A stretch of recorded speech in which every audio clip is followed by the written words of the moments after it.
One person in particular is going to be very happy I'm reacting to ABBA's Should I Laugh or Should I Cry? But the truth is I kept mistaking it for other songs. She's an old lady. I mean, look at her. She's old. Hey, so thank you for your patience. By the way, what do you guys think of my FRIDA in the 80s look? I kind of felt like I could have gone in the Head Over Heels video. What do you think?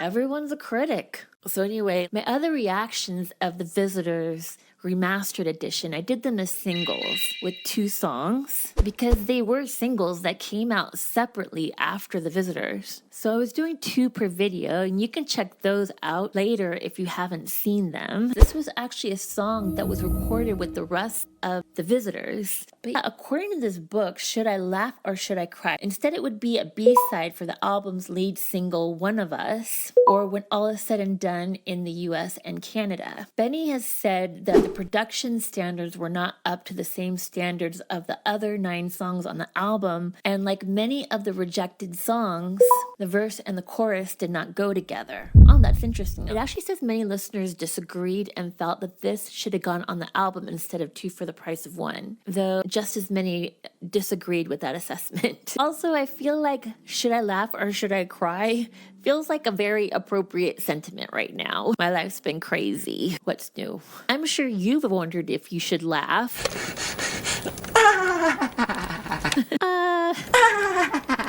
Or should you cry? In 3rd grade, I cheated on my history exam. In 4th grade, I stole my Uncle Max's 2 pants. Okay. In 5th grade, I knocked my sister Edie down the stairs. Sure. And I blamed it on the 72. Let me stop you there. Yep. Well, you know what? As weird as it was, I think I'll take the laughing guy instead. For a perfect world. Nothing's ever a perfect world. But let's find out if this song should have been on the album. Everyone's a critic. Oh, I like this feel. The interplay between the synths and the bass. Beside my losing his head. FRIDA again. Textures are great. I'm mistaken seriously. Such a clever guy. Oh, I like her quaver. Loving the feel of these synths. It has a very interesting feel and beginning, the interplay between the bass and these like synths. I got hair in my mouth. No. And it's interesting. We're dealing with polyrhythms again. I was noticing that a lot in some of the later singles, like Under Attack. And You Owe Me One. Kind of polyrhythmic. It does kind of feel like they maybe did the synths first before everything else. It kind of feels like everything was kind of filled in afterwards. They built the foundation with the synths, but maybe I'm wrong about that.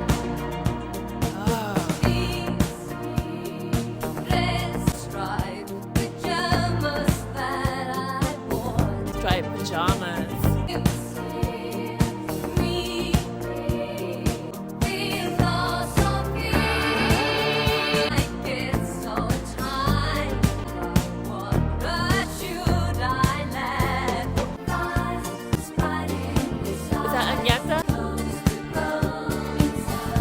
Big feet.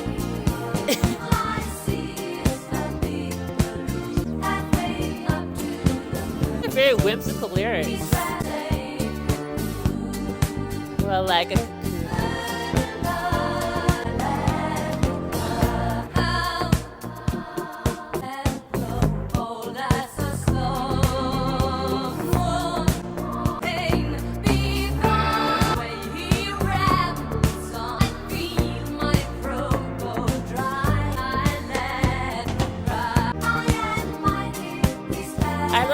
change too. Looks like a second chorus.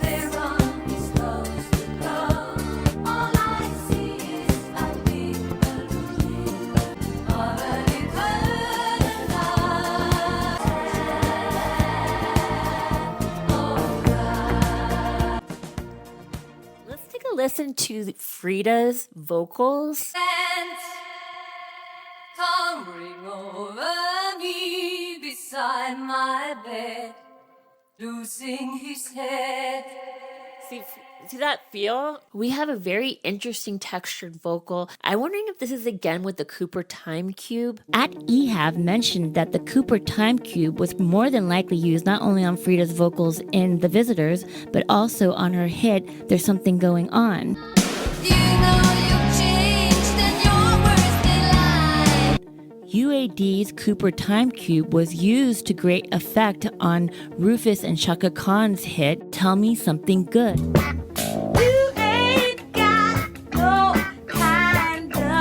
Although I heard a couple people say that the Cooper time cube was not actually used and that there was no effect at all, which seems unlikely to me. Tells me I was taken seriously, drowning on the usual way. He's such a clever That's not an effect. I don't know. It might just be a chorus. I've never really heard a vocal like that come out of someone's mouth, but I don't know, weird things have happened. Like this. Yes, like that. One other thing I wanted to say too, this has a similar lyrical structure to When All Is Said and Done. Even the title has a similar feel to it. Should I laugh or cry when all is said and done? I mean, they are very different songs. They just have a similar vibe. I can see why this wasn't put on The Visitors for that reason, but I think two for the price of one, it kind of offered something a little bit different to the album. So I can see why they put that on instead. Let's take a look at these lyrics too, because I really think it affects FRIDA's performance, which I think is one of her best. The lyrics have FRIDA in a relationship with a bit of a mansplainer and a pontificator. Someone she's frustrated with, right? But she's able to see the humor in her situation, hence, should I laugh or should I cry? I love Bjorn's use of detail, especially the lyric about the pajamas. Gives not only a vivid image, but a real emotional detail. He's dressed in the striped pajamas that I bought, trousers too short. The lyrics give FRIDA a lot to work with. This song shows off FRIDA's best qualities as a vocalist, in my opinion. First, as a storyteller, like she showed off in I Let the Music Speak. The variation not only in texture, but also how vulnerable she is at times. These details really pay off in the last verse. Strange how dangerously indifferent I have grown, cold as a stone. No more pain where there was pain because far away he rambles on. I feel my throat go dry. Her voice shows a real power and a real fragile bitterness that's incredibly heartrending, right? I really liked Agnetha's sort of ghost vocals going on through it. Let's take a listen to that. In the striped pajamas that I bought. I love those ghost vocals. Small. Yeah, that's really beautiful. She was adding a lot of atmosphere. Was she also singing in the chorus? I wasn't really sure if that was actually a chorus or kind of a bridge. It happens twice though. I was just thinking of it as a C section. I'm not really sure if the chorus or a bridge. Let's take a listen to it.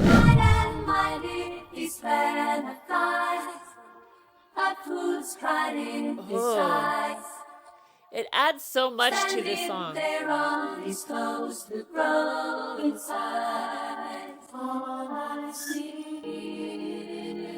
All I see is a big balloon halfway up to the moon. Like I said before, the structure of the lyrics remind me a lot of When All Is Said and Done.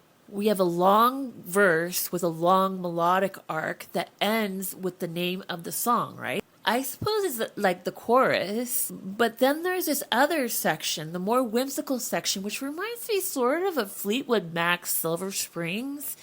You know that part where she says, time cast its spell on you that you won't forget me. Bow, bow, bow, bow, bow, bow. It really changes the emotion of the song. It's similar to this song, which adds a lot more whimsicality. I think this is what Benny meant by mismatching verse and chorus, but in my opinion, it really fits because it's like FRIDA daydreaming while her paramour pontificates. I never thought I'd be saying that phrase. Oh, by the way, guys, if you want to see more reactions in this format, I could do a lot more reactions this way, you know, sort of breaking down the various parts. It'll be a lot more work, but I won't have to worry so much about copyright. Let's talk a little bit about Rutger Gunnarsson, who plays bass. I kind of wanted to talk about this when I was doing my visitors video, but it ended up being too long, so that part got cut.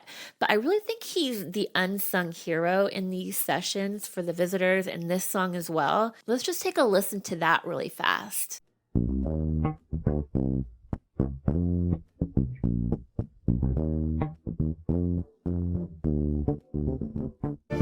See, listen to that. That bass is incredible.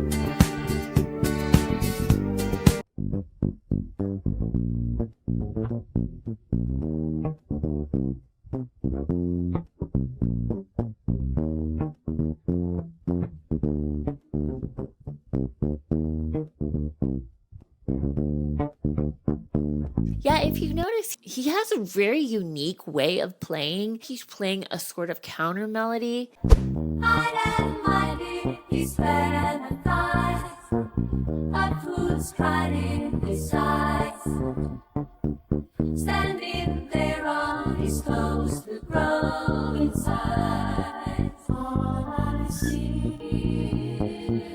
All I see is a big balloon, halfway up to the moon. And it's almost like its own little symphony, but with a very like kind of vibey feel to it. It marries very well with the drums. The drums are almost like Fleetwood Mac, like those kind of drums that are kind of deceptively simple.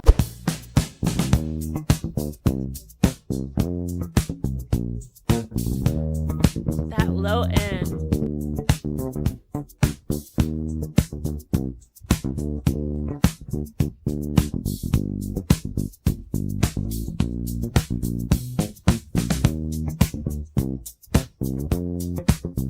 So good. The rhythm section really adds so much to these arrangements. You know, I can actually even go in more detail to Benny's wonderful synthesizer work or Michael Trito's incredible production. This part...